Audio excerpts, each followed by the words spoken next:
Okay, here it is, the switch on the belt. As you can see, it's on here. I'll just put it on, just click it on like this.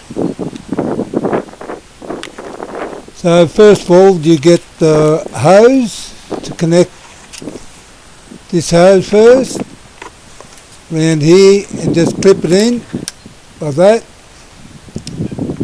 Then you get the pole hose, you connect it up here, and the loose or excess pole tubing you put in here, that way you're not tripping over it at all.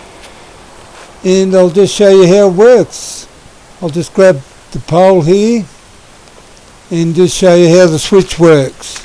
It's a matter of on off. It's quite simple idea, and definitely no leaks are off this one.